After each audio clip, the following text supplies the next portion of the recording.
Okay. Let us know when you're ready. Yes, I just started the meeting. Okay.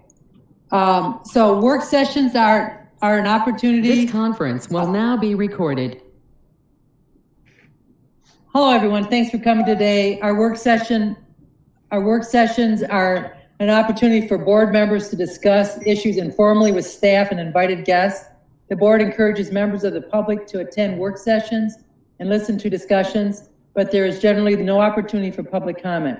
Members of the public wishing to address the board are welcome to do so during the board's regularly scheduled meetings held twice monthly. So the first thing on the agenda is board communication. And I just wanted to make a comment about board communication before we go forward. And that is that, we only have 10 minutes and we have 5 people. So that's about 2 minutes a person. And it's generally just to kind of check in with each other and to just check in. So for the heavier topics and longer reports, what I would like to have you do is to get that on the agenda, and so that we can use the board communication time just generally to check in. So, and with that, let's start. And I see Sarah is first in line on my computer. So Sarah, you go first, please. Oh, I guess I'll just say that I am continuing to talk to a lot of people who, some are very upset that we're not reopening, and some are very upset that people are not social distancing. It seems to be, it's pretty extreme in both ways with the people. And I try to listen to them, and that's pretty much what I can do, what Commissioner Thompson said. All right, very good. Mark, you're next on my screen here, so I'll let you go next. Say that a real appreciation for what our doctors, Dr. Hines, Dr. McNichol, County Health Department, County Manager, Sheriff, what everybody has been doing over the last few days. This has been very stressful. A lot more work to do, but again, I'm real pleased with our County Health Department and all the good work that the Incident Command is doing. Thank you, Commissioner Quayle. Commissioner Webb, you're next on my screen, so you're next. I'm not sure I have anything to add at this time. Okay, thank you very much. Commissioner Thompson? Okay, what I'm hearing, agree with Commissioner Nebaker, polarizing extremes, more and more emotion, more and more sense of deprivation on the part of everybody. What I'm hearing that would be helpful would be if we issued a report card of metrics. What metrics are we aiming for, and what's our progress toward meeting those metrics? What's our score right now? If people had data, even if they didn't have dates, but if they had data and parameters and they understood our logic, I think that would go a long way to easing the consternation. I think it's the high risk both to the economy and to lives and safety that leaves us all feeling so fragile and frustrated. So to the extent we can provide leadership by providing data and progress, I think we'll go a long way towards soothing, and that's the only way we can build community instead of making war on each other in faction. Commissioner Thompson, do you mean above and beyond the press reports that get sent out on a regular basis? Right, I'm talking about people don't have much capacity to read narrative right now. What I'm talking about rather is a report card. Here's a subject, here's the measure we're headed for, here's the measure we have, and have maybe 5 items on that list. What are the governor's metrics, or what are Clatsop County's metrics? What's our progress toward meeting them? Because then people have a sense that we're paying attention and that we're actually doing something, not just shutting everything down and hoping for the best. Well, if I can just weigh in. Thank you. This is Don. I just I just want to share that, the governor's criteria for the reopening has been evolving daily. And so we just received what has been termed as the final criteria yesterday. And so our staff has been working on a dashboard. And so hopefully we will have something available sooner than later, because we have heard that that's something that the community would like. So, and again, some of the data points are actually coming from the state, but we can link to the state's data. So. Well, very good. Thank you. So I guess I'm sorry, you finished, Commissioner Thompson, or did you want to add something else? Okay. I too have been hearing, like the rest of you have been hearing, and I'm sure it's a tough time right now. So we just got to keep doing what we're doing, as far as I can see. I did want to bring up, I think, which is a good thing. The Daily Historian has come out in support of both the levies, and there's a good article in there explaining the fairgrounds and what's that. So I was happy to see that. So, okay, anybody else? All right, then let's move on to number one, the top number one, which is the public health update. Dr. McNichol, are you there today, or? I am here today. Can you hear me? Yes. Okay. Good afternoon, commissioners. So, as you've probably read and know that the Bornstein's seafood company has had a number of cases. I'm actually on site right now. We're going to test all employees of both plants on both piers for a total of 165 tests today. The current, if we hold with, hopefully the prevalence rate won't be the same, but right now it's about 30% of the ones we tested on Saturday of those tested were positive. So we're hoping that doesn't hold for the rest. I'm not hopeful, but we're going to hope that. The next step is we've done all the contact tracing at this point with all 11 of those identified. And from those contact tracing, we've identified more testing that's going to have to occur in different places. So we're going to be doing that in the next couple of days. So once you find it in a community like this, this is when the real work starts. The next step's going to be starting next week. We're going to actually do community testing. I finally got my hands on about 1,100 tests for doing community testing. We'll be sending out a press release and working with the Daily Historian to get that criteria nailed down exactly how we want it to go. But anybody who wants to test will be able to get a test. We're going to do it in a very orderly fashion. We'll try to do 100 tests a day on Monday, Tuesdays, and Wednesdays in a drive-through fashion at the new Household Hazardous Waste facility. So people can come up, they'll get the test, and then they can drive away. And it'll be, 3 to 4 days before we get the results, but we'll actually be able to have some actual data to make decisions on. So if we can actually, as the governor pointed out, we need to have about 100, a little less than 100 and something tests a week.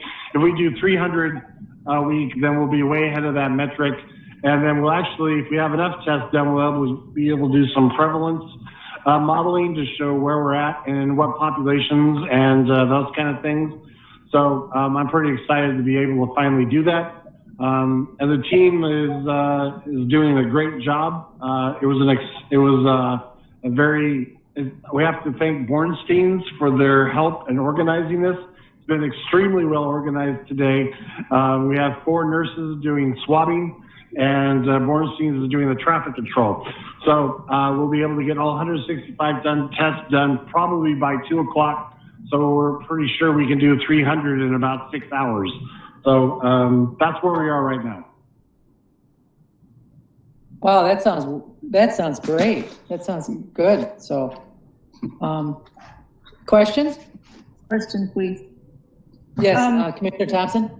So thank you, Madam Chair. I really, Quayle said the fine work of all staff and commission. trying. My concern about Borenstein's is I understand that they were most likely following somebody's procedures, Department of Agriculture or somebody's. It appears to me that there was somehow a breakdown in that system of monitoring. I don't know whether it was in the design that they were directed to implement or in their implementation of it. Do we have some sense of that yet, where the breakdown was? So, our job in public health isn't actually to do that piece. What happened was there was a complaint that the Lower Hispanic Council talked to me, and I said, we don't have authority in processing plants, that OSHA is the one that has to go through and make that call. Apparently, the Lower Hispanic Council did make that call, and OSHA did do an investigation. I do not know the results of that. They don't publish that information. So, but we did a walkthrough, myself, not me, but Dr. Ellen, our safety officer, Meredith Riley, and another nurse did a consultative walkthrough, and we found that they were actually, at least the time we were there, they were following CDC guidelines. So I really don't have an explanation for what happened with OSHA until they release that information. If they do, I won't know.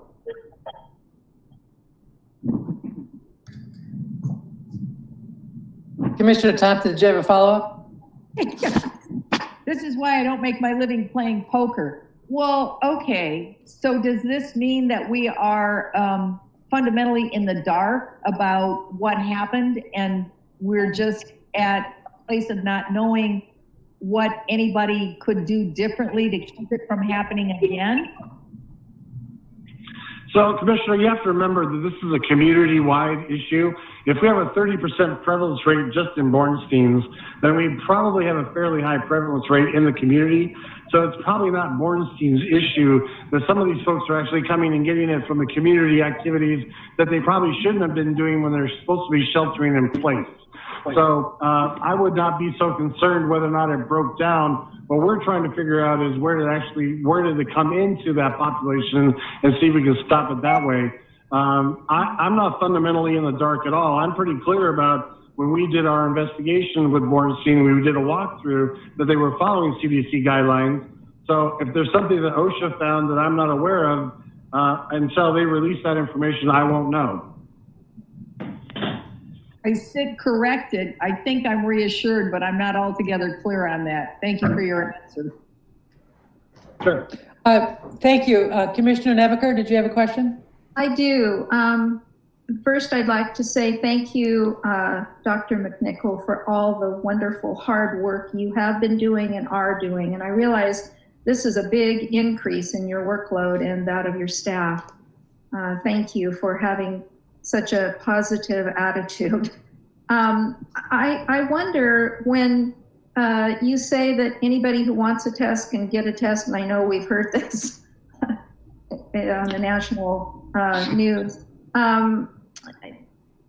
Is this something, my first question is this something that's going to be announced to the public?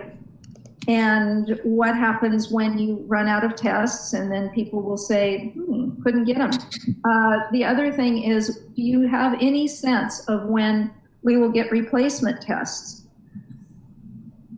Yeah, so let me answer this. We did get, like I said, we had 1,100 kits delivered on Friday, luckily. Some of them were dry, so we're gonna get the viral media that we need. So how it's gonna work now is, because we're gonna work with Quest for all the community testing, that once we get through, forever the amount, where we do about 100 tests a day is our plan, that those 100 tests, when they're sent in, we'll get a replacement of those 100 tests. So it'll be an ongoing process of every 100 we send in, or whatever number we send in, then we will be able to restore those from Quest. That's been the deal. That's been sort of, that's been working in other areas. Oregon City's been doing it now, a drive-through. Some other places and other states have been doing this. So I'm pretty confident that we'll be able to get our hands on those tests. And so what we mean is that by Thursday or Friday, we're gonna have a press release go out. It is gonna be for the entire public. How it's gonna work is it'll be first come, first serve. The folks on the phone, we're gonna have a dedicated phone line. We're gonna have their name, number, and some of the symptomology that they have, if they have any. And then we're going to rank those folks through a triage system. And then in return, in the next day, we're going to call them back and say, please show up between this time and this time, and so that we can have some control between the hours. And so we figured we could do about 12 patients on the half hour. So we'll be able to run through that 100 tests pretty quickly. So that's how it's going to work. So our criteria is going to be, the one thing that's problematic is that Quest does charge $100 for the test, but public health won't be doing the billing. We'll take the test, and then that person may or may not get a bill from Quest depending on their health insurance. So that's going to be the only hang-up I see, is that $100 may be a problem, but the county nor the state has any money to pay for those tests. So that'll be the one issue that folks will have to decide whether or not they'll have to check with their insurance company and OHP or whatever it be, and make sure that those will be covered under that exam, or they just can pay cash to Quest. But on our end, we want to offer the test to everyone and get those tests done. Okay, wonderful. And so that information about insurance, whether or not it's covered, will be the responsibility of the person getting the test. That information will go out in the press release? Exactly. We want to be very specific. Good, thank you. So, I'm sorry, just a minute, Commissioner Webb.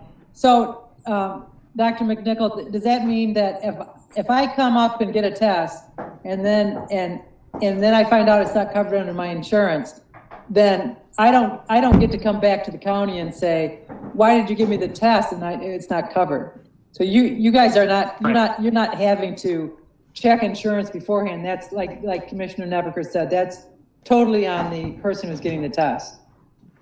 Totally on the person getting the test, because we do not have the staff with the ability to do that. No. Yeah, I didn't think so. Okay. And that 100 tests per day, that's for the community testing? Yes. And if there's other testing that needs to be done for other reasons behind the community testing, like a continuation of contact tracing or something, that's in addition to that community testing, yeah, right? So we are like today, the Bornstein example is that because there is an outbreak here, technically, the state has given us permission to do the testing, and we can run it through the state public health lab at no cost to Bornsteins or to us or to the patients.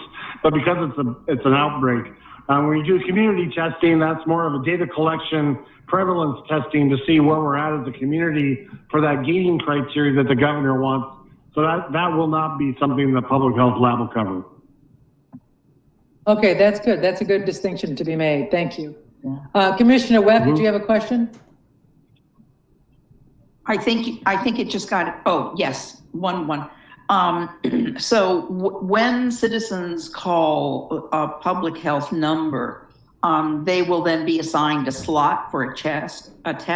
Will there be any triaging among that? I mean, are people not going to be able to get tested if there are certain criteria, or do you understand? No, we want to.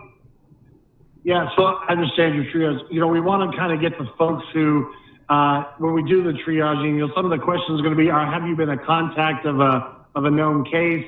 Do you have symptomology? Some of that stuff. We're going to try to prioritize some of that within the calls we get. But we also want to make sure we get folks who have no symptomology, because, as everyone suspects, we have a lot of asymptomatic carriers, and that's where we're going to find the most interesting piece about to do prevalence testing. Right now, of the 11 we just tested here at Bornstein's, only 2 of them had symptoms. So that's the issue, right? Is we have a lot of asymptomatic carriers. So that's where that prevalence data is going to be so important to figure out what exactly is going on. Okay. And will you also be looking for a variety of ages and races and? Well, that's why we want to do it as randomly as possible. We want to make sure that we reach out to everyone to have an opportunity to get the test. So the more random population you do, if you're going to do epidemiology, having that random sampling is what you want, then you can say what the population is.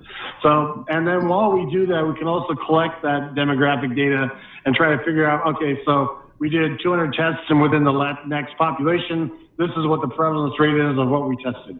That's what we're really trying to get to. Okay. Okay. Did you have another question, Commissioner Webb? Well, I did. I guess I'm worried about this $100 cost and whether we could not inquire about individual coverage, but some of the coverage that we know exists in our community. Like to me, the basic question would be, would OHP fund a test? And I think that's something that we could find out ahead of time. I don't know. I think insurance, that's kind of a tricky thing. Well, just in general, I mean, couldn't somebody call OHP and say, would you guys cover this? I mean, I could make the phone call to Mimi Haley and ask, but there's a different kind of, there's a lot of feedback there. So I'll call Mimi Haley and ask her if under general guidelines of OHP, that'll be covered. And then we could get back to everyone that if they have OHP, of this kind of OHP, then the test will be covered or not. She actually did send me an email today, and I will respond back asking her about that. I didn't want to have that information before Thursday. But, for all the private insurances, that would be a task that I just can't assign staff to. So. No, I understand that. Would you like me to call Haley? Amy Haley? Yeah, if you'd like to, that's fine. I will. If I could say, I'm booked right now. Pardon me? Okay. I said I'm at this doing the site testing right now. I won't get back to it too for a while. Okay. So I'll give her a call. I'll give her a call. All right. Thank you, Commissioner Quayle. You've been waiting patiently. Well, I just was trying to get a clarification. So Dr. McNichol was saying that of the 11 that were tested, only 2 of them were symptomatic, or 11 of them that were positive, only 2 of them were symptomatic. I thought we were only testing people that had 2 symptoms on Saturday. Now, that's why we tested 35 rather than 160. So I'm just trying to reconcile that. Yeah, well, we found out the reason why we did 35 is because when they came in here, some of them were also contacts of the original contact. So some of them are having mild symptoms or very little symptoms, and some didn't have any symptoms at all or had already resolved. So that's why we had 35 tests done. Okay, so we were testing people. Oh, go ahead. Okay, I just thought it was different. I thought it was only if they had symptoms did they get tested on Saturday. So, no. And because we had so many tests positive, and because of the nature of the business and the fact that these folks moved around from different stations, it made sense to do all of the staff here because everyone was basically in contact with everyone. So that's why we're testing everybody today. I think that's great. I agree. Thank you. Commissioner Thompson, did you have another comment you'd like to make? Well, I listened to Dr. McNichol say that the question that he has is that it's 30% of the community that has the incidents. Did I hear that accurately? No, that's just of the 35 tests we did, 11 of them came back positive. So of that small sampling, that's about a 30% prevalence rate just within that small population. But that's the problem with doing prevalence with small numbers, is you're going to get very high numbers or very high rates. So that's why we have to do community testing, because we got to get those numbers up and drive the prevalence rate down, hopefully, so that we can say that it's not really 30% in the Latinx population. It's more like the 5 or 6% like we were seeing elsewhere. Okay, just looking to understand your logic and your methodology and your time frames. So thank you. I would like to just make a kind of a shout out to when this first happened, and we didn't know yet that we had the 1,100 tests coming in. that Commissioner Quayle and Don Boone and CMH worked together to get the test that we thought we were going to need that weekend. And I'm really impressed with how our community is coordinated and helping each other. And I just want to thank you, Commissioner Quayle and Don Boone for doing that. And in the middle of that, I reached out to Senator Johnson, and she's been working very hard behind the scenes, as well as a lot of other people have been, to try to get the tests and the PPE to the counties that they need them. And I think there's so much work that's being done that's unseen and unspoken about, but the work has been ongoing and has been exhaustive on so many levels. And it's not just our county, but I think our county is doing an extraordinary job. And I just wanted to thank you, Dr. McNichols, and everybody that's involved with this, like the other days. You know, I mean, good on all of you. So thank you. Yeah, I want to put a shout out to to Don Boone and Monica and Tom Bennett and all those folks in management. They really made this, they've given us the resources we need, and we appreciate that to really get our job done without having to worry about, how we're going to fund this or how we're going to do that. So we can really focus on what public health is best at. And thank you for all your leadership at the board level as well. And Mark, let the CMH know we will be giving them we'll give them back their test here in a couple of days. We'll replace the ones that they need. I'll let them know, but I think it's going to take cooperation to get through this, and I'm glad that we're all working together. Commissioner Nebaker, did you want to say something? No, I'm just nodding because I'm listening and I agree. Don, did you want to say something? Well, it's just, if Mike is done with his portion, I'd like to kind of transition to a conversation about the reopening plan, if that is okay. So, I'm done. I'm good. Thank you, Mike. Thanks, Mike. Thank you. Doctor.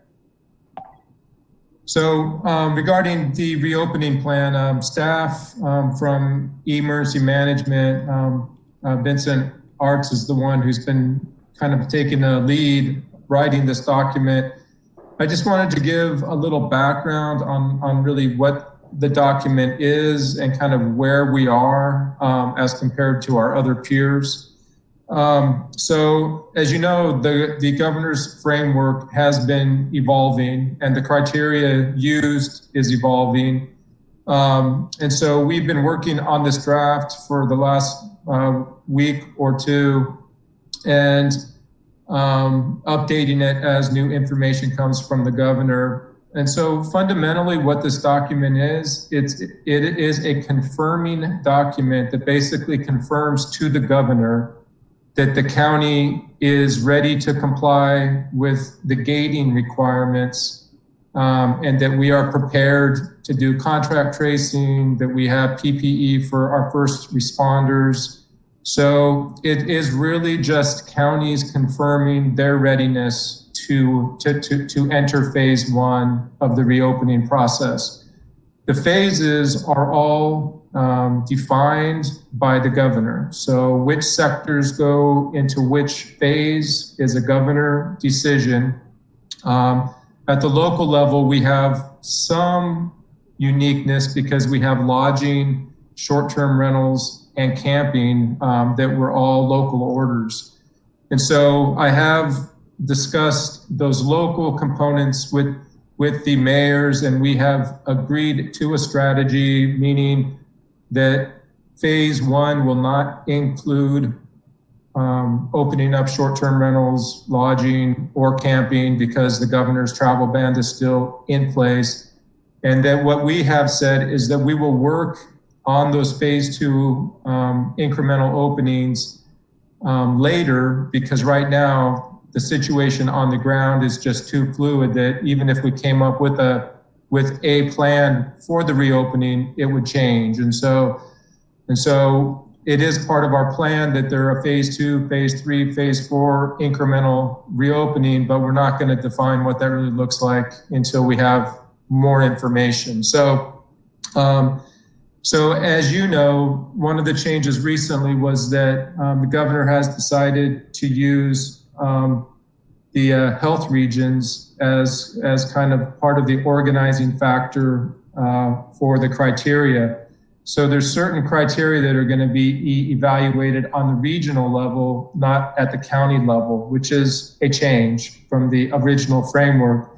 So the Region 1, which existed before COVID, includes Multnomah, Clackamas, Columbia, Clatsop, and Tillamook. And so some of the metrics now will be at the regional level, which in some ways sometimes benefits us, but like all things pandemic, sometimes it benefits us, sometimes it might not benefit us. And we won't really know for sure until we actually start going through this. But certainly if we started seeing a lot of pressure on our hospital systems, we would be looking to the Portland metropolitan area to be taking patients. And the reality right now is that they are better positioned from a PPE perspective and a testing capacity. So in some regards, being tied to them is not terrible.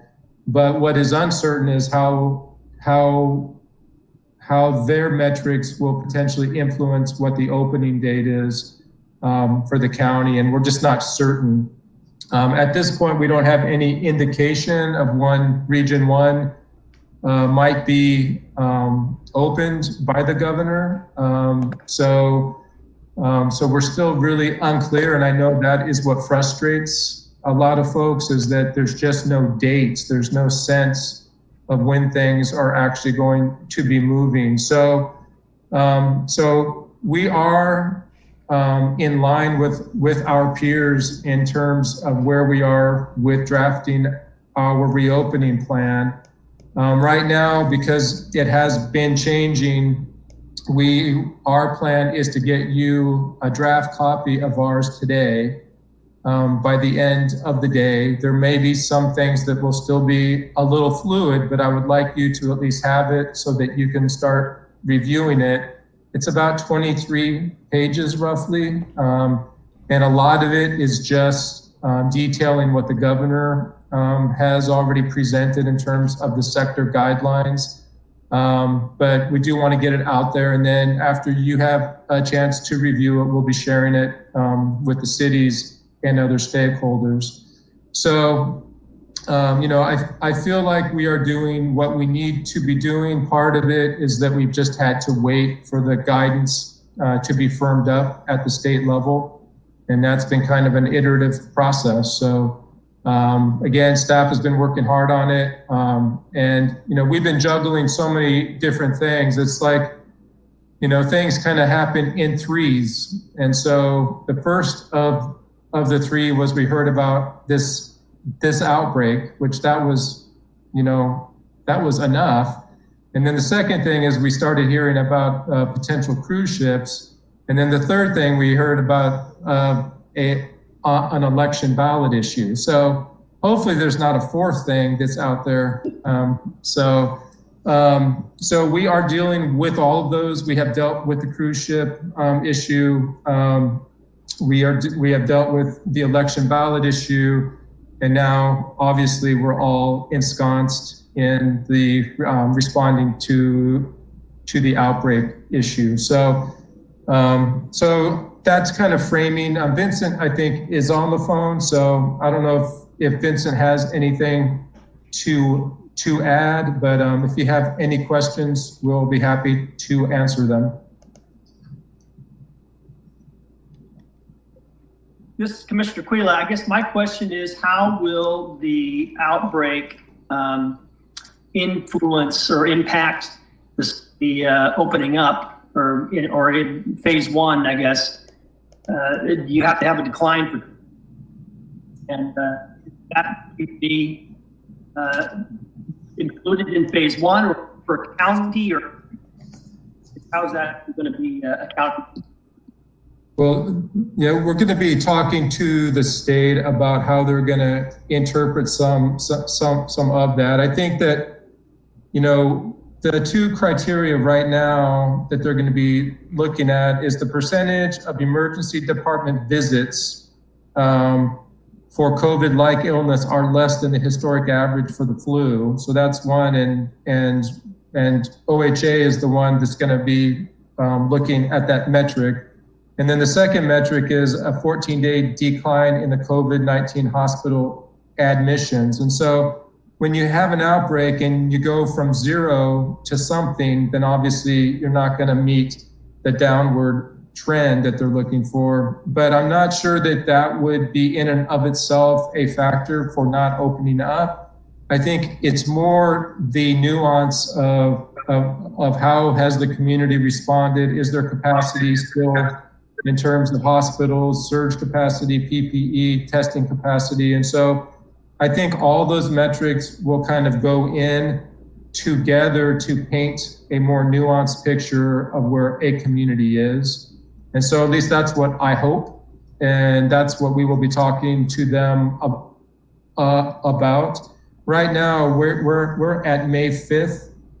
And, you know, I don't see Region 1 opening up, you know, with the first phase that may go out in mid-May, some of the frontier counties. And so by the time we actually get to a decision by the governor, you know, some of this may be behind us and we're moving in to a different phase. So it'll be interesting to see how this impacts, but I'm not sure that we know for sure quite yet. Okay, Commissioner Thompson, did you have a question? I did. I appreciate the hard work of staff. I can hardly wait to get that 23 page back. It'll be riveting.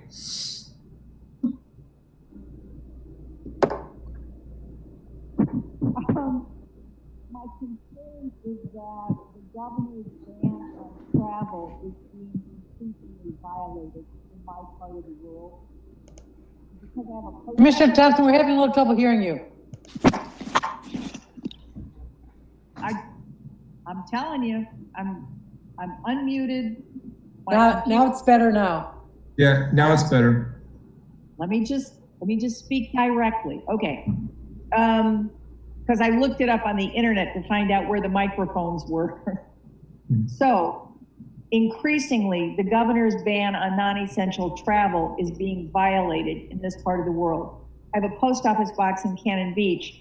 So when I talk about this part of the world, I mean not only Falcon Cove Beach, where we see more and more people who are coming. Often they are second homeowners. They come, they bring extended family with multiple vehicles. They bring their friends. There are people in Cannon Beach, where I go to get my mail every so often, many out-of-state license plates on the highway and in the town, even though the signs say don't come. So we can say we're going to do a phased reentry. My perception that on the ground is people are already doing their own phasing and they feel entitled or obliged to do that for some reason that's of their own definition. So trying to talk with how do we have some kind of community building exercise? How do we have some kind of enforcement? How do we keep people in their homes here safe? Stay home, stay safe. That's what we're trying to do. But the people who are coming make that impossible. Please help. Help me understand what to do. Well, I think that, you know, we knew, and I think the sheriff has said this before, is that we knew that as soon as folks didn't fear the virus as much as they did in the first weeks, that enforcement would become a more difficult challenge. I think that what we need to do is to stay vigilant about our messaging about staying home. Essential travel is still is still what is allowed. Non-essential is not allowed. You know, we can reach out to the short-term rentals again and just reiterate that the emergency order is still in place. But I think that there's a societal movement that doesn't fear the virus. And so I don't know how we stem that in any reasonable way when it is already a larger wave than we can really handle. And so, we're going to do our best. We're going to try to pull the right levers. But I think that we all know that there's going to be more people in our community that is really warranted for where we are right now in managing the virus.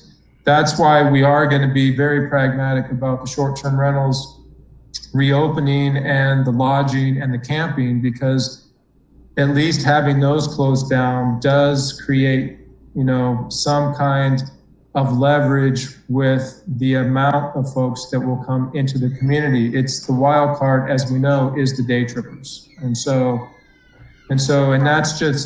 that's going to be an ongoing, and we have to really just continually,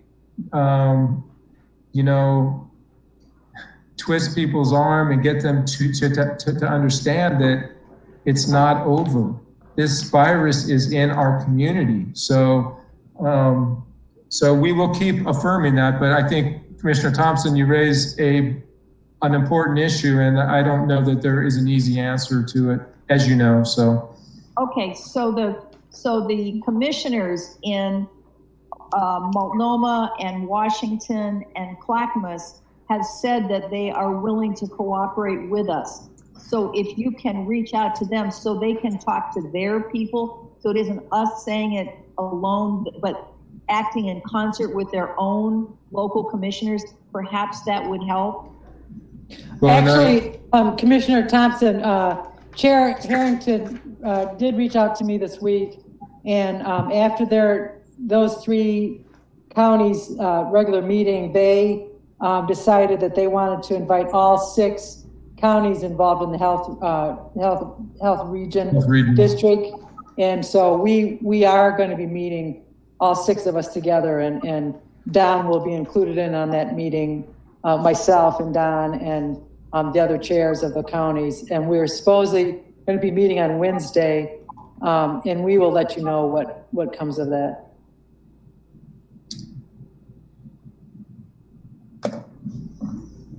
Commissioner Nebeker?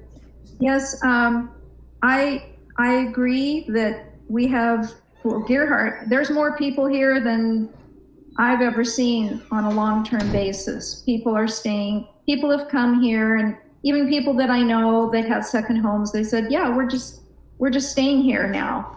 So we have a greater population. But what I'm also seeing, I go for walks several times a week, and I am saddened by what I am seeing. People are walking in groups and not social distancing. And these aren't the people who have second homes. These are the people who live here, because I know some of them. And they feel, I guess, that I don't know what they feel. I haven't asked them, but it is concerning to me. I wasn't seeing this at first, I'm seeing it now. And I am seeing people going into our tiny post office without wearing masks. And that post office is so small, you can't possibly be 6 feet from anyone. So the postmistress only allows one person in at a time, but that one person is just within a couple of feet of the postmistress. Now she wears a mask, but the idea that people think they don't need to do that is very concerning to me. So this is a lot of these are our own residents, and I've had conversations on the phone with people I know, and I've been very surprised, who say, I will never wear a mask, it's inhuman, or this is all a conspiracy, it's just government wanting to control us. And these are people that I had no idea they had such ideas. So I don't know what we can do, but I'm not sure what kind of messaging, but I think we need to do it. I think we all have examples of concerns like that, and I think we need to continue to get the message out there. But I also know in my own experience from the very beginning of this, my understanding of this situation seems to evolve as the days go on. And now that we have an outbreak, I am hoping that, because before the outbreak, it was like we didn't get any new cases. Hey, I think people were sliding towards complacency. And I think with this outbreak, it reminds all of us that this is a very serious situation and that we need to continue to do the physical distancing and to wear the mask and whatnot. And I think, I agree with you. I think probably we all agree that let's continue to get the message out there, and I'm sure our community partners will do also. But if I may, we are a little over the 30 minutes now. We're almost 9 minutes over. So unless anybody has a last comment on that, this is going to be an ongoing topic. Don, did you want to finish anything up with that, or? Can't hear you, Don. I just want to say that we do appreciate all of your support, and we understand that you have a lot of questions, and we certainly want to provide the information that you need. And so what I would say is just call me anytime, and if I can't answer it, I will make sure that I get the information. But I just want to make sure that everybody knows you can call me anytime. So, and I'll be sure to find out the information if I don't know personally. So. Thank you very much, Don. Okay, so let's move into the next thing on the agenda, which is the discussion of ordinance. Do I have that right? Yes. Discussion of the ordinance 20-02 outdoor lighting. We have about 30 minutes for this.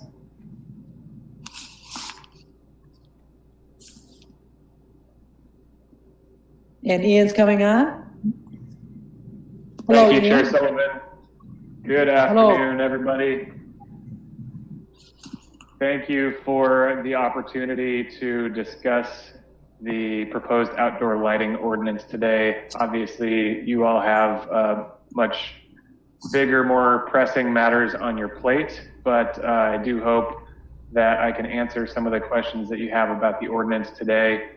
And the first thing I'd like to do is run through a quick presentation just to refresh everyone's memory of what's being proposed and what the ordinance covers. So just a quick bit of background here. Again, we do have some existing outdoor lighting regulations in Clatsop County. They exist in the Land and Water Development and Use Ordinance, or the zoning code. However, we don't currently have a set of standards that applies countywide. And so what the proposed ordinance would do is establish a uniform set of standards, and essentially the goal is to establish guidelines for installation and use of outdoor lighting controlled in such a way that it avoids illumination of surrounding properties, rights of way, or the night sky. Jumping into the sections of the ordinance, the first section describes the policy and purpose. And I just want to emphasize that the ordinance is designed to allow outdoor lighting appropriate to the need. So recognizing there are plenty of reasons why people want and need to use outdoor lighting for various reasons. And again, that the point of the ordinance is to try to limit some of the negative impacts that are associated with exterior lighting. Some key definitions here that I pulled out from the second section. There are a few more definitions included there, but I just wanted to pull these ones out. Fully shielded is a light fixture which has shielding applied in such a manner that all illumination emitted by the light fixture is projected below the horizontal plane, measured from the lowest point of the lowest light emitting component. So when we're looking at compliance with the ordinance, having folks demonstrate that their light fixtures meet this definition is going to be the most important thing. And then 2 of the negative impacts associated with outdoor light fixtures, glare and light trespass. The ordinance is designed to prevent those negative effects. As for applicability, highlighted here is that all outdoor light fixtures installed or replaced after the effective date of the ordinance will conform to its provisions. And just below that is the standards. And again, the standards are essentially to require all non-exempt light fixtures to be fully shielded and that they are installed in such a manner as to prevent light trespass.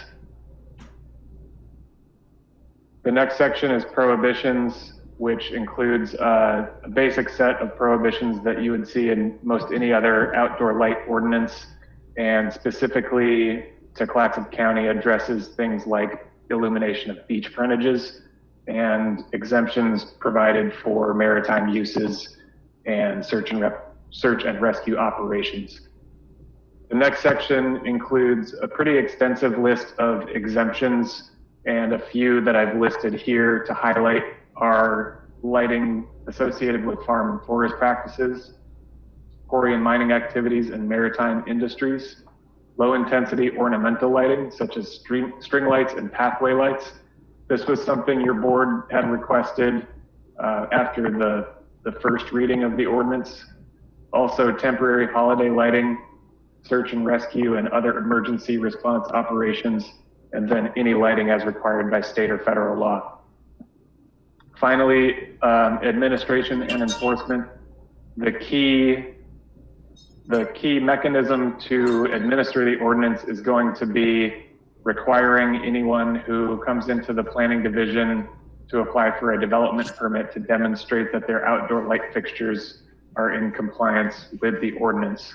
So something as simple as replacing a light fixture doesn't require a building permit or an electrical permit or a planning permit. So the ordinance covers those simple replacements, but also goes a further step by requiring anyone applying for a development permit to show that their fixtures are in compliance with the ordinance. And then enforcement, that would be the Community Development Department's Code Enforcement Division would be responsible. So here on the screen now, I've bulleted some discussion items which have come up in our previous discussions. The first is whether to apply a curfew to certain types of outdoor lighting. The second, whether there should be a specific measurable limit to the intensity of light that reaches a certain point in space. Whether to apply the ordinance countywide or only in specific areas such as beachfront communities. And something we have not discussed before would be to require short-term rental applications and renewals to demonstrate compliance with the ordinance as well. And that would be added to that last section, administration and enforcement. That's my presentation, and I'm happy to answer any questions you have. I also wanted to note that Julia Decker, Planning Manager, and Gail Henriksen, Community Development Director, are also on the call with us today. Thank you. Thank you, Ian, and thank you, Julia and Gail. So who would like to start with some questions? Commissioner Thompson? Okay, good. All right, I want to hold this thing so it works. I really appreciate the work on this. Ian, you and I had a conversation. You said that if we did .4, that short-term rental applications and renewals demonstrate compliance with the ordinance, that would maybe trigger some upset because of the lack of revenue right now for short-term rentals. I thought about that and I thought, well, gosh, you know, if somebody doesn't want to pay to upgrade,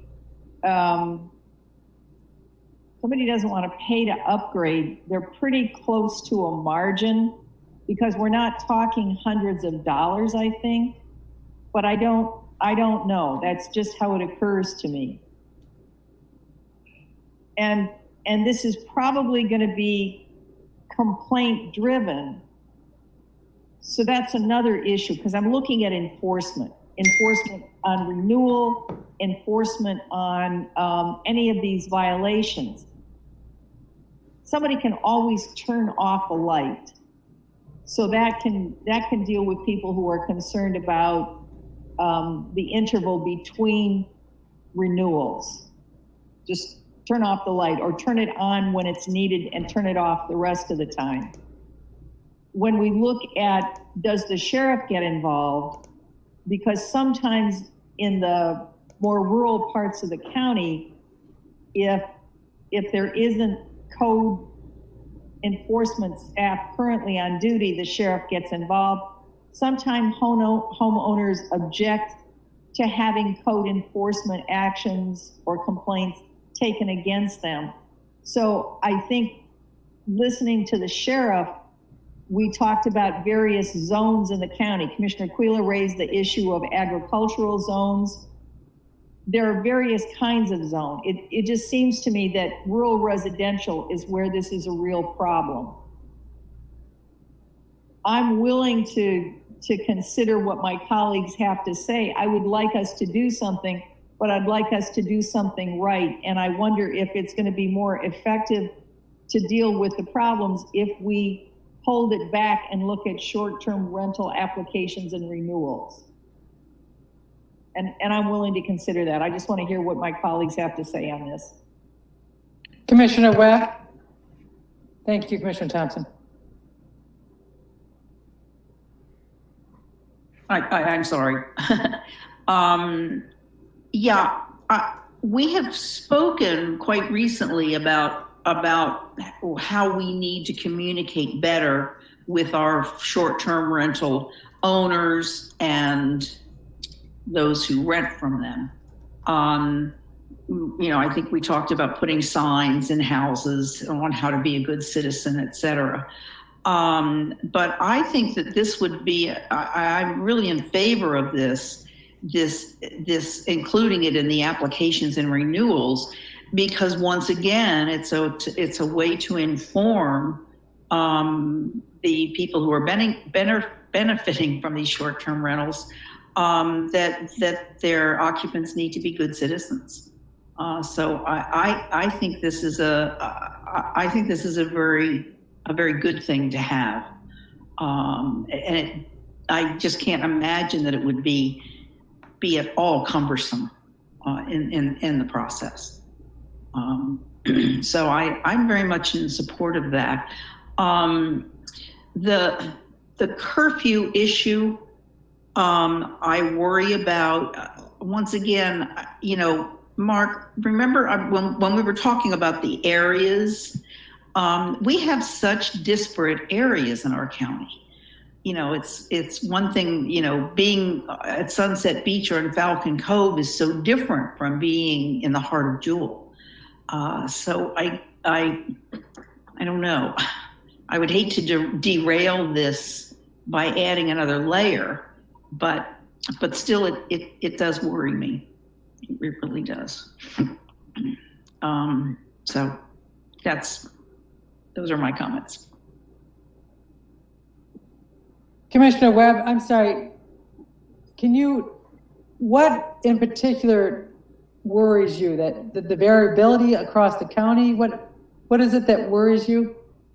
Well, I think it's the variability. I think in our farm communities, we have a lot of, that there are issues about safety of animals at night. There are issues about lights that might, during certain times of the year, be turned on in greenhouses that would include overnight. I just think that it is so distant. The situation is so different in different parts of the county, and I think that especially in the more tourism impacted parts of the county, there are issues. To me, a curfew would be very appropriate. But if you have a light that is a motion sensitive on a farm, you want that light to go on if a coyote comes into your barnyard. So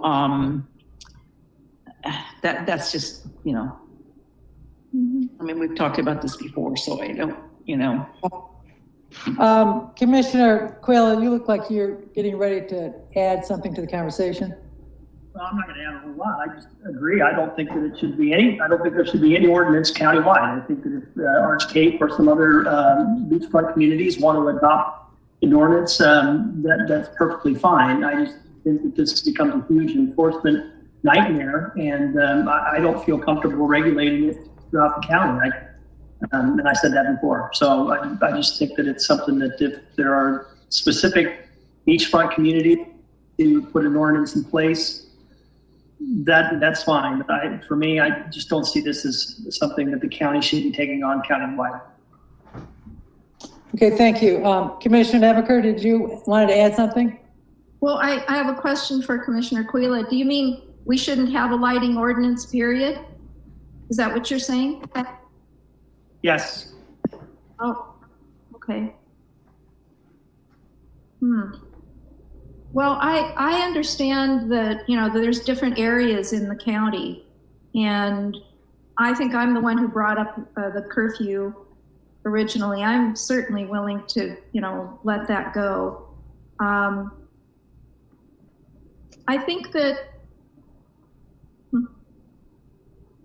I don't know how it would be for those in the South County to have their own ordinance. Is that even possible? Commissioner Thompson, looks like you have a response, but I didn't hear it. Well, I wonder where county council is, because the county is how we put an ordinance in place. I mean, there is no incorporation outside Clatsop County, except in the urban areas. So I don't, it's either the county or nothing. I think Joanna's on, so. I am. I was just going to say, I think it is possible if you can find reasons to differentiate an ordinance in different parts of the county. You can have different provisions that apply to different places. For example, I was just looking at the short-term rental ordinances, and I know there's a different one for Arch Cape than there is for the remainder of the county. So it is possible, but I do caution doing something like that. It does become an enforcement nightmare, I will say, for staff. So if there's a strong reason for doing it, I think you certainly can, but just I urge some caution. If I may make some comments here, I'm in favor of the ordinance. I think part of that is I lived over a decade in a metro area, and living under a pink sky, no matter what time of night it is discouraging. I mean, I grew up in central northern Michigan, where you could see the northern lights, and I know that you know, light pollution is an increasing problem on the planet, and so for me, I look at this more as an educational thing. I think the exemptions cover a lot about agriculture, you know, industrial use in Clatsop County. I think that the planning department did a good job of putting a wide scope of use and exemptions in place. But I think that if we were to look at short-term rentals, and I know from previous discussions, and Commissioner Thompson was talking about down her area in Arch Cape, and I've heard from different people that are disturbed by lights suddenly coming through their bedroom that hadn't been there before. So I would like to look at that more, but I think one problem for us today is that we had started the public hearing process, and so what I would recommend, would recommend is that we table this for now and revisit it perhaps when we're a little bit further into seeing where we're at as this COVID-19 progresses. But I still support, and I would like to see some sort of ordinance coming forward that starts the educational process of light pollution and how we can prevent it, because a lot of these solutions are not onerous at all to buy a different one fixture over another, and it can make a big difference. So that's what I'm supportive of. How do the the rest of the commissioners feel that perhaps that we table this to a little bit while longer? Commissioner Quayle, my concern Commissioner is, Quayle, I'm sorry. I'm fine with tabling it. Cities already have their own light ordinances in place. But I think we're talking about a very specific place when we're trying to put this ordinance, and I don't think it should apply to the rest of the county. We've already got cities that have theirs in place, and that's where the majority of the population is. Okay, thank you. Commissioner Thompson? I'm not clear on why we would be tabling it. Well, when I talked to Ian earlier, he said if we were to make some changes about the short-term rentals, that's not in the current ordinance, and so that would need to be added, and then we would have to redo the public hearing for that addition. So is that considered tabling? I mean, for me, maybe I don't have the right word. Is it just delaying it? Maybe somebody can help me with that. We're referring it back to staff for further work to be brought forward again. Tabling means we're just setting it aside and not going to take it forward. What I hear from you is you want to amend it and then take it forward. Perhaps help me understand. Do I hear you correctly? Well, what I'm saying is it doesn't sound like if we were to address the short-term rental issue that we haven't fully addressed that yet. Ian, are you still on the line? Yes, I'm still here.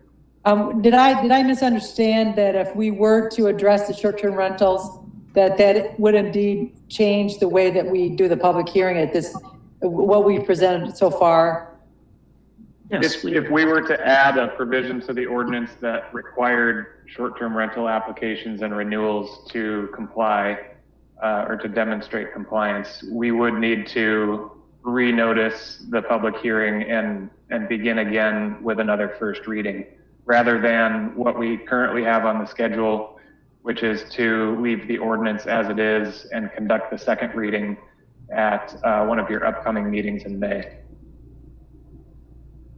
So what we would like to hear from you is whether you'd like to move forward with the second reading of the ordinance here in May or at another date with the ordinance as written, or if you'd like staff to go back to the drawing board, make some changes, and set a date for a new first reading to restart the public hearing process. Or an alternative option would be if you wanted to table it indefinitely and revisit it at some later date, or if you directed staff that this is no longer something the board wants to pursue. Okay, so what I'm hearing is tabling it would basically put it back in mothballs. We can go forward with what we have to the second reading, or we can ask the staff to go back and work on some of these additional things that we've discussed today and bring it back to us at another time. Is that accurate? That's right. And if you opt to go with that last option, what would be most helpful is a specific list of changes you'd like to see and a date that you'd like us to bring that back to you.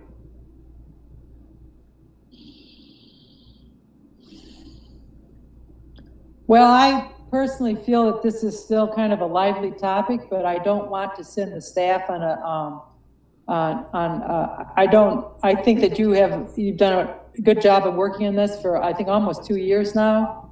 And so until the board has specific things that we have come to consensus on to have you work on, I would like to put a pause on it, whatever you call it, or, and let's see how many more minutes we have to talk about this. We've got about another 8 minutes. So why don't we just go around and I'd like to ask each one of you what you would like to do with these options that are in front of us. Commissioner Thompson? Madam Chair, thank you. I'd like to go forward with what we have now because we're in the process. I'd like to get this passed, understanding and respecting Commissioner Quayle's opinion. I want to go forward. I want to get something in place because short-term rentals have a variety of issues, including parking, including inappropriate burning, like burning garbage, and light pollution. There are a variety of issues associated with short-term rentals. I'd like us to look into all of those later on. I'd like to go forward now with this ordinance as it stands and bring it back as soon as possible for the second reading. Thank you. Okay. Thank you, Commissioner Thompson. Commissioner Webb? I'm really torn about this because when I saw this on the agenda, my first response was, good grief, in the midst of COVID-19, should we be spending time on this? But at the same time, I understand that maybe this is the time in our year when we should be taking a look at it, because when we open up, Lord willing and the creek don't rise,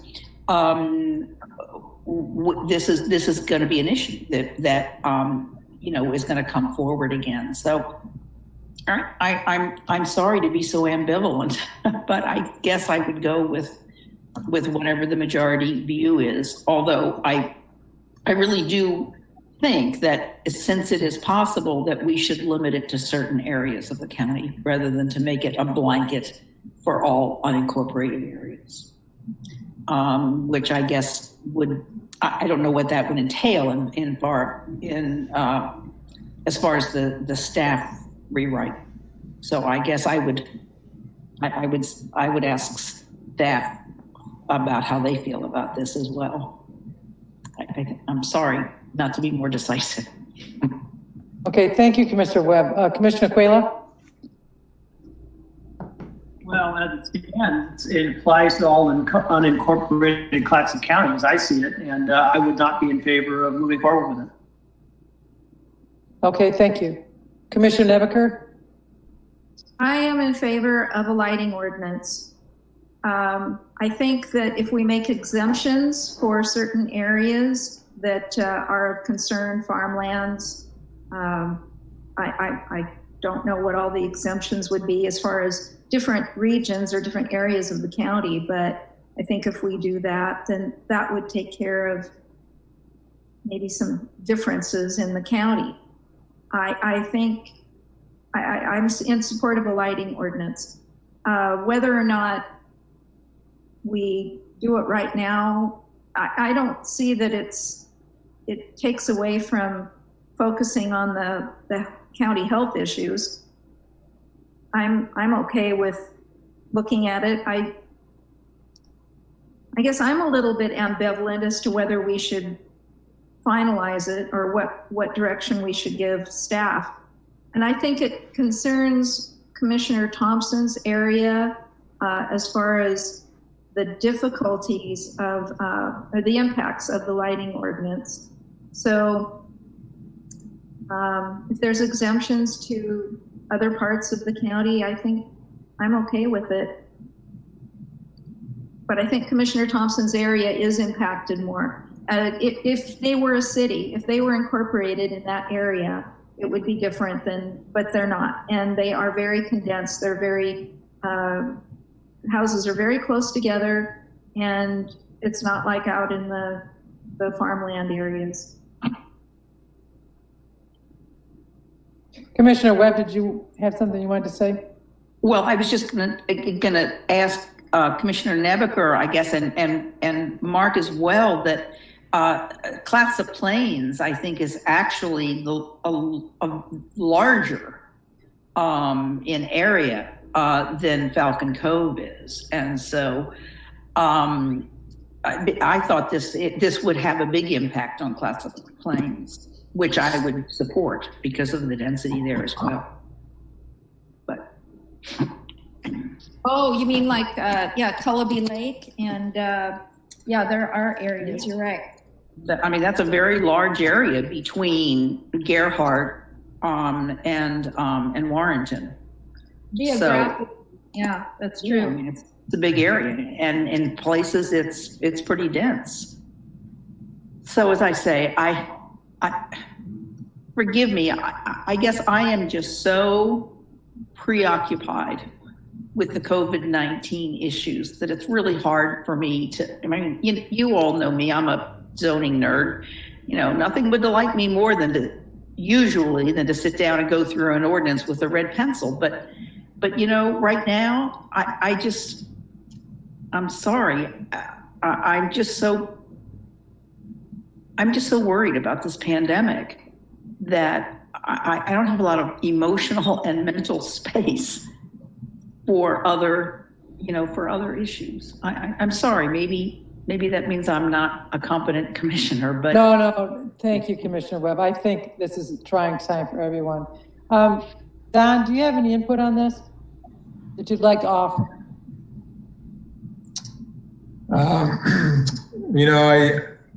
No, I guess is the short answer. I think that, my view is there's still some additional conversation that needs to probably be had and taking a little bit more time, even though I do respect Commissioner Thompson's perspective, is not, I mean, part of me says, you kind of always are where you are with these things. And so part of it is kind of a process, and giving direction to staff right now is important only because we have it on the agenda for next week as a public hearing. And so I think as Ian kind of laid out, there's a few options. If the board wants to move forward and they want to really kind of do a phase one, which is, limiting it to certain geographic areas just to see how it does work and to cover some of the beach communities, that's obviously an option, but that would also require it to really start back at the first public hearing and the first reading. So I wish I had a better answer too, but I think listening to the board, I think this is just one of those tough issues given everything else that is going on. So I respect the board's perspective on all that. So.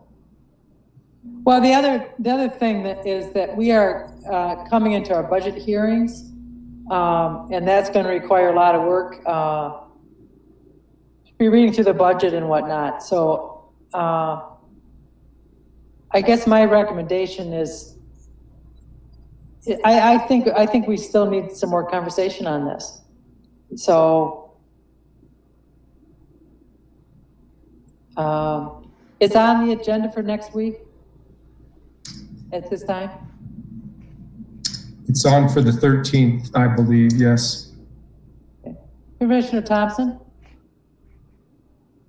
Okay, so COVID fatigue, I really get. We've all got it. The problem is, it does affect this area. It affects other areas around the county. And it keeps getting put off and put off and put off and put off. The problem is real. When we've already got people who are not observing the stay home, stay safe, we're already got people here who are not observing the appropriate social distance. As Commissioner Neberker said, we've got people here doing things that really aren't safe. And so maybe I have them all collapse together, but it's extremely frustrating. I don't know what else to say. It's extremely frustrating to have no action again. So we get a little momentum and then we stop. We get a little momentum, we stop, and never any real result. So that's kind of a rant. Thank you for listening. Chair Sullivan? Yes. Well, I am not ambivalent about whether or not we need a lighting ordinance in the county. I am absolutely, I feel confident we need a lighting ordinance in the county. And we probably need it mostly for the areas that are more dense. And as Commissioner Webb pointed out, there's areas on Clatsop Plains like Columbia Lake and other areas, and in the South County. And I know I'm repeating myself, but by having exemptions, I think we can manage it. I think we can do this.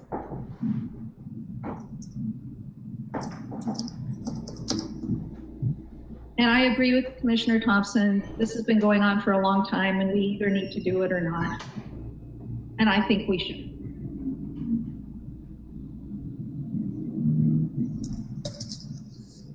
Joanne, are you still there? Yes, ma'am. So, do you have an opinion on this? I guess I'm sorry. In which manner? In that if we were to bring it to the we had the first hearing already, so the next one would be the second hearing. Is that correct? That would be correct. And as I understand Mr. Sison to say, is that it's been traditional that if you make changes that you start again with the first reading. And so you would restart the process if you're going to make changes. But what the document that's in front of us now is the same as what was brought to the first hearing. Is that correct? That's what I understand. Yeah. And so the points of discussion that was brought to the work session today were just tentative points of discussion. I mean, they weren't necessary. They haven't been given to the staff to make changes yet. Correct. So if you had a second reading and you passed the second reading, that would be one way of passing this ordinance. If you make changes, which I heard that was a discussion point today, to perhaps make it for certain unincorporated communities, then I believe the consensus is that you would have to have a first reading again, and you'd start with that process because you'd be substantively changing the ordinance. And if we brought it to the second reading and it were to pass, and then 6 months from now we decide, oh gosh, we really did need to say this or that, we would just be adding to this ordinance. Absolutely. Yes, you can amend an ordinance once it's been passed by going through the same first and second reading procedure. So, commissioners, if I might just weigh in real quickly, I think that as Ian kind of laid out, is that, you know, the real choice is, it sounds like, depending on where the majority of the board stands, is to move forward with the second reading as it's scheduled, or to give staff some additional direction, which would then lead to some changes to the document as it's been drafted now, that would then lead to a scheduling of a first reading. And if those changes revolve around geography and some limitations to the footprint of the ordinance in terms of enforcement, then that's certainly something that staff can work on and bring back to you as part of the first reading of the redrafted document. So I think it's just, if you desire to move forward but potentially limit it in geography, if that's what the druthers are, then certainly we can do that. If it's just move forward with it as it is currently scheduled, then that's certainly something the staff is prepared for also. It seems like those might be the two choices that are on the table right now, just reading where the board might be. Well, I personally read the ordinance today, and I'm okay with the ordinance as it's written, but Commissioner Nebeker? Yeah, I'm sorry. are the exemptions for the larger acreage, that was already in there, right? Yeah, farming, mining, That seafood, was all there. forestry, that's all in there already. Yeah. Okay, that's what I thought. Just wanted to double check. Thank you. All right, I guess I feel like I'm okay with bringing it forward to the reading next week. So,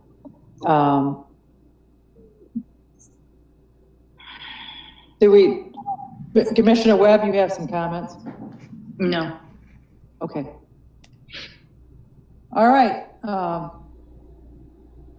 So is that what we're planning on doing then? Let's take a vote.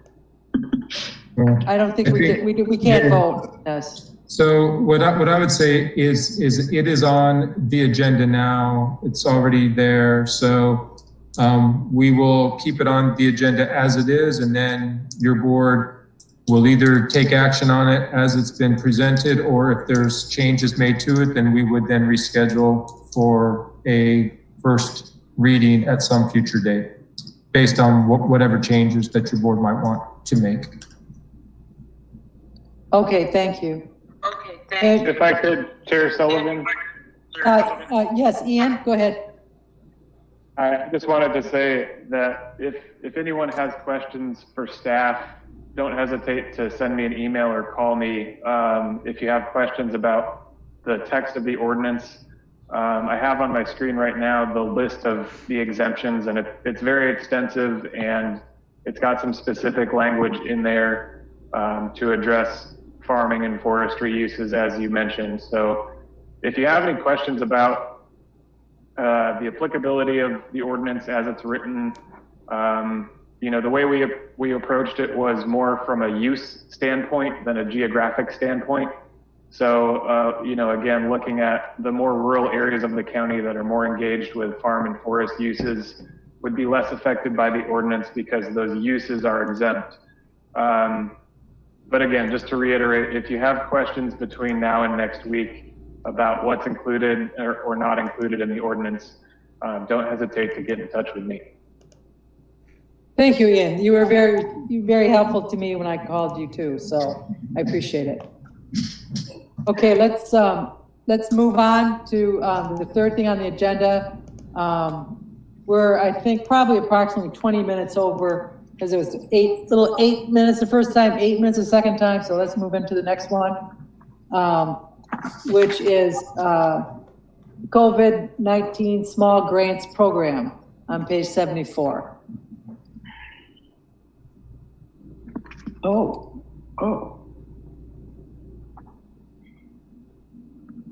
Monica, do you want to take? Yeah, sorry, I was trying to unmute myself.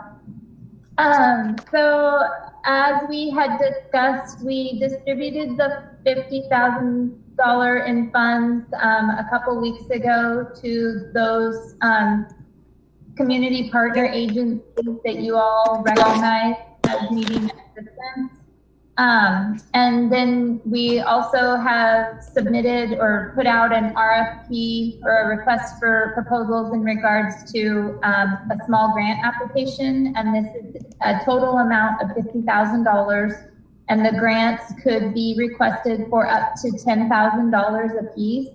And there were some conditions in the grant in regards to things that were not to be included, and that included personnel costs were not to be included, as well as capital construction, capital expenditures, and general organizational or operational expenses. And so what the focus of this grant was for transitional and shelter housing, as well as providing services to those unsheltered, including food and hygiene, and then just rental food and utility assistance. And so we received a total of, I think 7 or 8 applicants. Yes, sorry, 8 applicants. And sorry, I'm trying to figure out how to use technology. in a different way. And so the 8 applicants are listed here. We had Clatsop Community Action. They requested $10,000. Clatsop Emergency Food Bank, which is a separate entity from Clatsop Community Action. This is the food bank that is located in the Presbyterian Church here in Astoria. Filling Empty Bellies, Helping Hands Recovery Outreach Center, North Coast Food Web, Restoration House, Society of St. Vincent de Paul in the Seaside area, and then the Harbor. And so I've listed out here kind of I should say Lauren listed out for me, because Lauren compiled all of this for me, but she listed out what the program was, the amount that was requested, and then that far right column is what staff is recommending. And the one that is listed as 0 is their program that they are wanting to do is to put together an online platform so that the farmers can sell their food through an online system using SNAP benefits, since they aren't able to host farmers markets right now. And the reason that we recommend 0 on this is because really the focus is about getting the resources to those people who need them, not necessarily to buy them, but to just receive benefits because they don't have those additional resources to be buying these things. So obviously, the amount that came in was a total of $62,500, and the amount that we have for this is $50,000. And so again, we recommended $7,450 to Clatsop Community Action. $1,450 of that is for their food bank, and then the other $6,000 is for energy assistance as far as utility bills.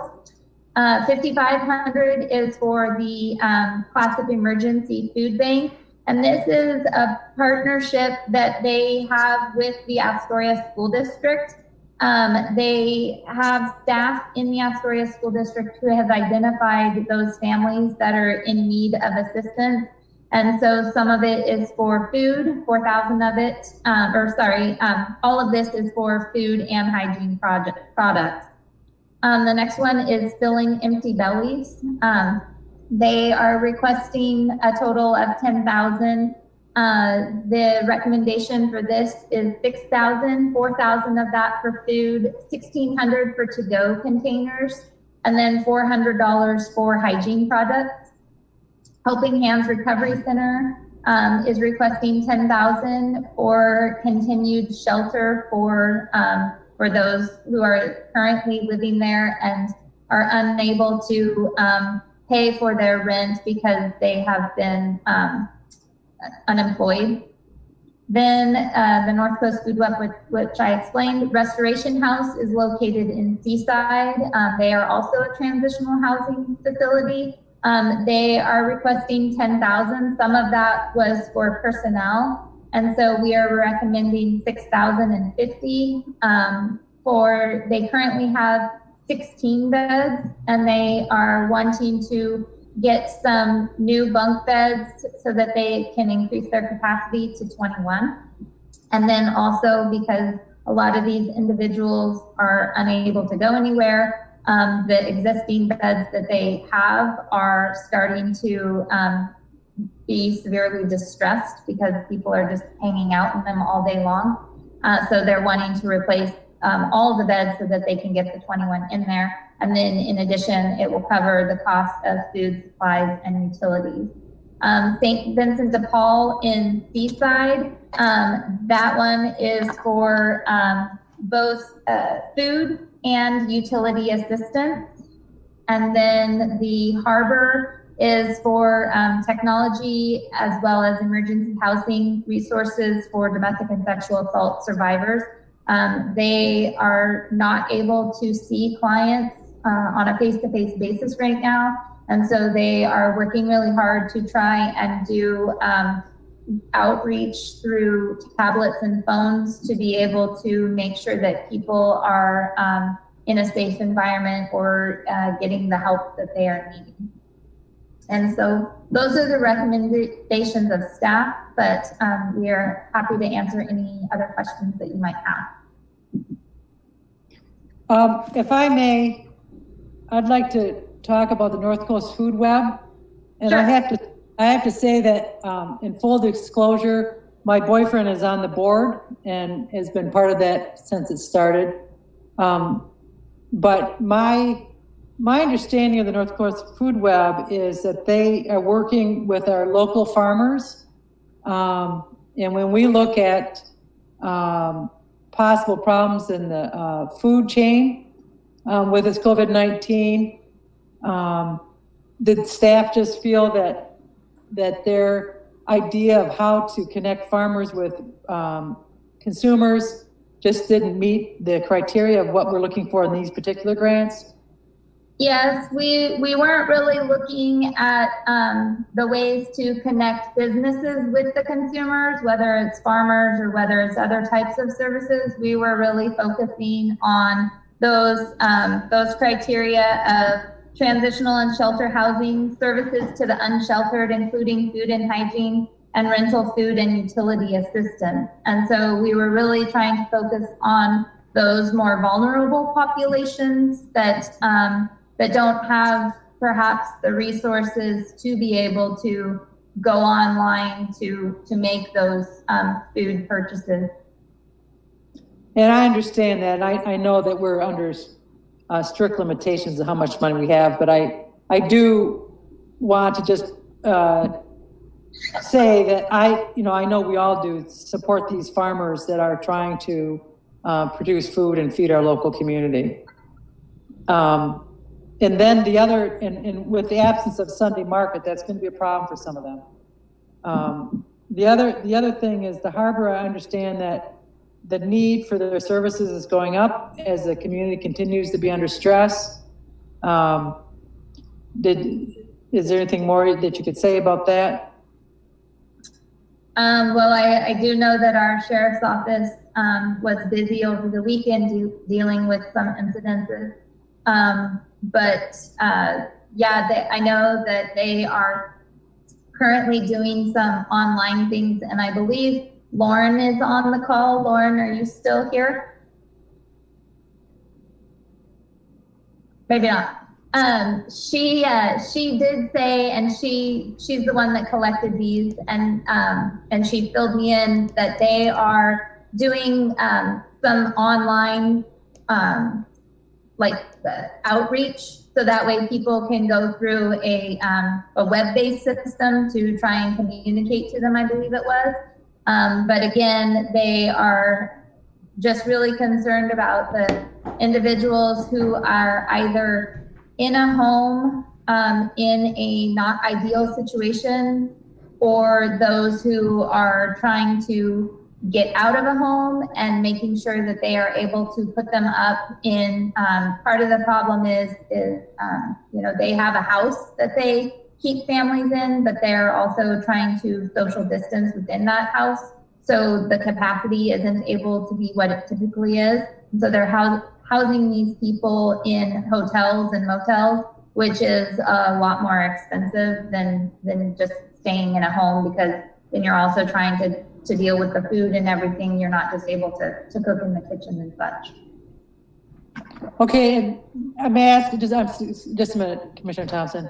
So my understanding is that we have discussed this, and this budget is sitting and ready to be used. Is that correct? That was we will be bringing a budget adjustment before the board. We have enough budget authority right now so that we can distribute these funds, but we will bring a budget adjustment before the board. The other $50,000 were funds that we had readily available.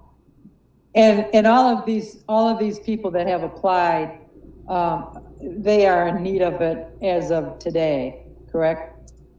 That's my understanding. The North Coast Food Web, they were looking to get their project underway in June. Okay, thank you. Commissioner, thank you, Monica, good job. Commissioner Thompson, you had some comments? Well, I did. So I personally support the food web and believe in farmers and all that. For me, this $50,000 had a different focus. So I wonder if USDA or rural development, or, I mean, there are lots of other points of access to support the food web, because I would certainly like to see them supported, but I'm comfortable that staff made appropriate recommendations, and I'm agreeable to everything they suggested. Thank you. Thank you. Commissioner Webb? I have been doing some investigations. I'm very concerned about the fact that rural assistance that was included in the CARES and subsequent federal legislation, I didn't see it in action locally. Help going to our farms, and so I've taken kind of a deep dive into it and found out that my assumption was clear, that there hasn't been a lot of access to that money, but I'm going to keep at it. But I also think that the staff was being true to what our instructions were for the expenditures of this funds. And even though I wish that that we can support the food web more vibrantly, I respect the staff's recommendation here, and I'm good with everything. I thought, right. Nice job, staff. Thank you, Commissioner Webb. Commissioner Nebaker, you had a question or a comment? I can't hear you, I'm sorry. Yeah. Mute. Unmute, please. Yes, I did, thank you. Okay. Yeah, I support the staff in their decision here, or their recommendations rather. I do have concerns going forward about if we go back into this again with another surge nationwide or statewide. I am concerned about our food supply, our food chain, very concerned. And I don't know what we can do about it, but I would like to put something in place. I mean, this is a wish to ensure that we can support our farmers at the very least. I mean, already we're hearing about meat supply. Costco is limiting how much meat people can buy.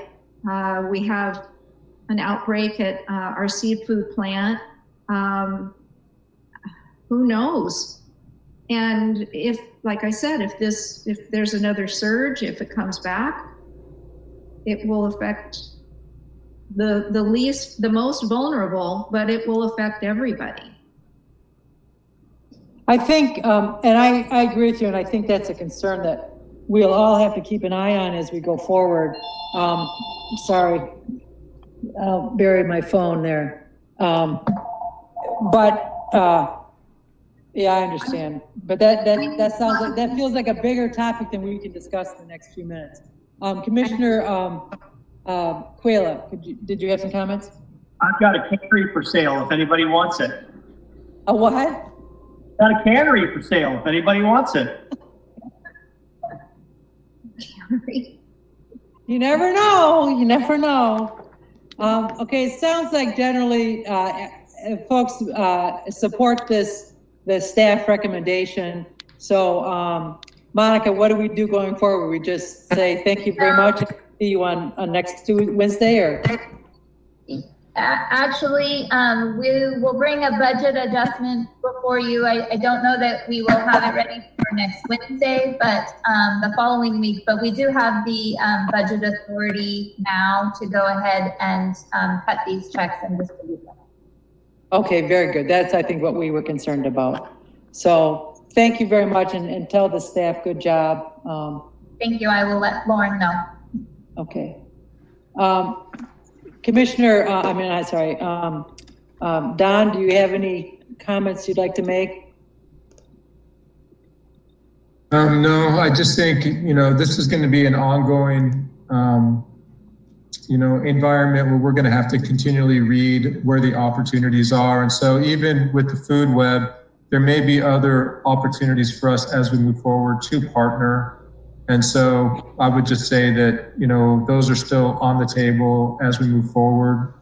There's never anything off the table right now, as we've all learned. Utter flexibility is the name of the game. And so, we will reach out and see if there isn't some way that we can partner or at least even help them access other resources. So. And I just want to say that their staff, which is a very small staff, have worked very diligently to get whatever grants and funding they can get available. And with Northwest Senior Disability Services, they got some a rather large nutrition grant, and they're also seeing an increased need for the meals. And so I don't know if anything's going to come of it, because when I reached out to Tanya DeHart, who's the executive director, looking at those funds, they're working with the food web, but because the food, I'm sorry, I'm getting the food web mixed up, sorry.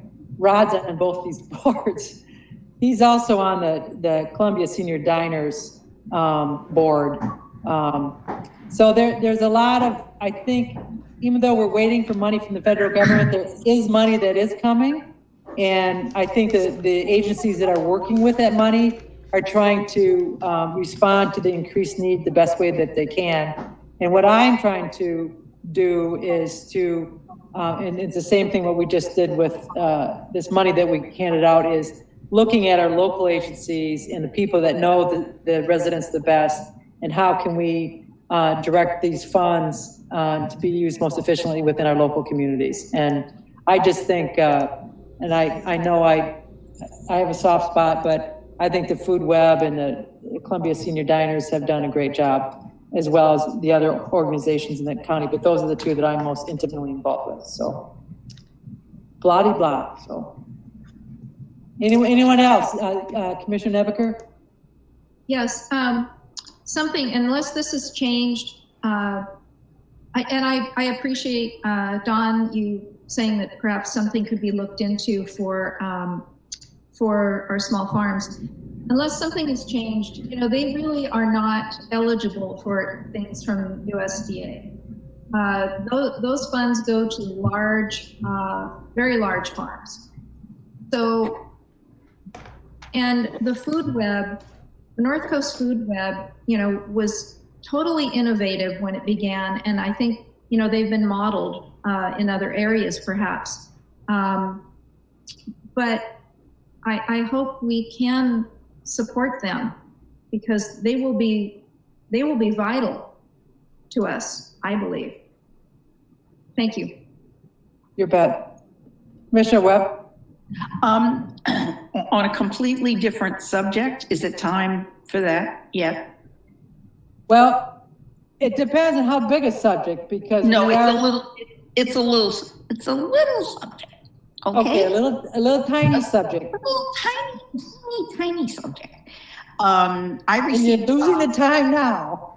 Okay, I received a phone call this morning from one of the Portland TV stations, wanting an interview. Did anybody else get that? Yes, I did also, Commissioner. Okay, we've talked about a process for responding to these kinds of things. So maybe I never know what to do with this. So what I would say, Commissioner, is that what I do when I get those two is I push them over to Tom Bennett, and then we talk about what the most appropriate way for us to fulfill the request, if it is a request that we choose to fulfill, because sometimes they aren't. But when I got it, I just pushed it over to Tom, and actually Tom sat in on an interview with the station. So I would just say, just forward them on to Tom, and then if you feel comfortable and you want to respond, that's fine too. But at least then we know that we're not responding multiple times to to a similar request. Okay, well, I'll give you a call after this meeting to find out more from you about what the message would be. Okay. All right, that's good. Anyone else? Go to the order. Okay, I want to thank everybody for their time today, and I appreciate everybody's input. Thank you. Thank you, everybody. Good to Take see care. you all. Bye-bye. Bye-bye. Bye.